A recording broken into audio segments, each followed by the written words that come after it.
2 পাউন্ডের মধ্যে খুবই সিম্পল একটা কেক আমি আপনাদের সঙ্গে শেয়ার করব আজকে। কেকের ডেকোরেট এবং নানান ধরনের টিপস এন্ড ট্রিক্স থাকবে আজকের ভিডিওতে। আশা করছি ভিডিওটা অনেক বেশি ভালো লাগবে। এই কেকটা আমি তৈরি করব, সেই কেক বেস কালার দিব হচ্ছে আমি বাটার কালার। প্রথমে দেখতে পাচ্ছেন আমি হুইপ ক্রিমের মধ্যে এখানে বাটার কালার এনে নিচ্ছি। যেহেতু এটা বাটার কালার হবে বাট বাটার ক্রিম দিয়ে কাজ হবে না, এটা কিন্তু হুইপ ক্রিম দিয়ে কাজটা করছি।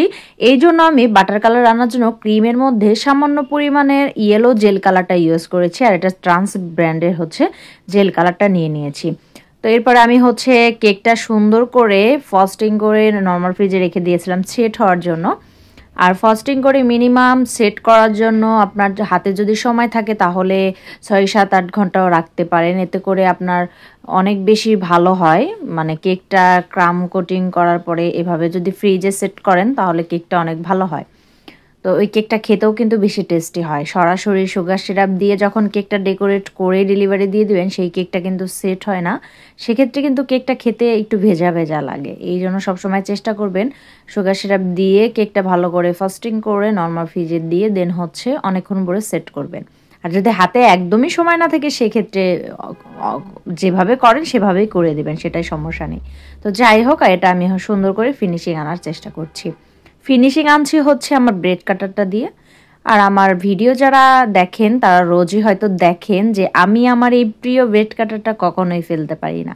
আমি যখনই বেকিং প্রোডাক্ট আনি তখনই কিন্তু ভিন্ন ভিন্ন নাইফ এনে থাকি, বাট ওইগুলো দিয়ে কাজ খুবই কম করি। খুব ভিডিওর মাধ্যমে তো দেখতেই পাচ্ছেন যে আমি হচ্ছে রেগুলার ব্রেড কাটার দিয়ে কাজ করে থাকি। ওগুলো আমার ধরতে গেলে ঘরে ধরাই থাকে, এই জন্য ওগুলো দিয়ে খুবই কম কাজ করি।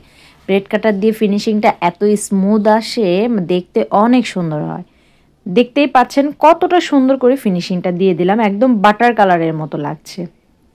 আর এখানে আমি যে নজলটা দিয়ে কাজ করব এখন সেটা হচ্ছে 0 সাইজের স্টার নজেল। এই 0 সাইজের স্টার নজেল দিয়ে এই কাজটা করেছি, অসাধারণ একটা ডেকোরেশন। আমার কাছে এই কাজটা এত বেশি ভালো লেগেছে কারণ এই কাজটা খুবই সিম্পল আর কালার কম্বিনেশনও লোভনীয়। বাটার কালারের যে কোনো ক্রিম আমার অনেক বেশি ভালো লাগে, দেখতেও ভালো লাগে, খেতেও ভালো লাগে। একদম স্নিগ্ধ স্নিগ্ধ ভাব থাকে, মনে হয় একদম ফ্রেশ, এমন একটা তাজা তাজা সতেজ থাকে। তো কেকের উপরে আমি সুন্দর করে 0 সাইজের নজল দিয়ে দেখতেই পাচ্ছেন পেঁচে পেঁচে কীভাবে একটা ডেকোরেট করে নিলাম, এবং সেম ডেকোরেট আমি কেকের বর্ডার দিয়ে দিচ্ছি নিচ দিয়ে। তো এই কেকটা অনেক বেশি সুন্দর ছিল, বিশেষ করে আমার কাছে, কারণ আমি সিম্পল কেক অনেক বেশি ভালোবাসি, করতেও ভালোবাসি, দেখতেও ভালোবাসি। এবার এখানে আমি সুন্দর করে 124 নম্বর নজেল দিয়ে সুন্দর করে এখানে আমি ছোট ছোট করে চেরি ফুল দিয়ে দিচ্ছি, সাকুরা ফুলও বলতে পারেন। তো কেকটা বাটার কালারের উপরে ভাবলাম এই ব্লু কালারটা দিয়েই করি, যেহেতু হচ্ছে কাস্টমার আমার কিন্তু একটা পিকচার দিয়েই দিয়েছিল।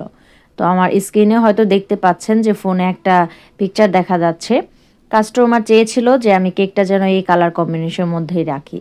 তো কাস্টমারের চাহিদা অনুযায়ী আমি সেম করে দেওয়ার চেষ্টা করেছি। তবে কাস্টমার যে কেকটা দিয়েছিল সেখানে পিকচারে ফুলগুলো আরও বেশি ছিল, বাট আমার কাছে মনে হয়েছে এই অল্প কয়েকটা ফুলের জন্যই কেকটা বেশি সুন্দর দেখাচ্ছিল। এই জন্য আমি হচ্ছে পিকচারে যেমন অনেক ফুল ছিল আমি হচ্ছে অতগুলো ফুল না দিয়ে কম কম ফুল দিয়ে দিয়েছি, এতে করে বেশি স্নিগ্ধ লাগছে।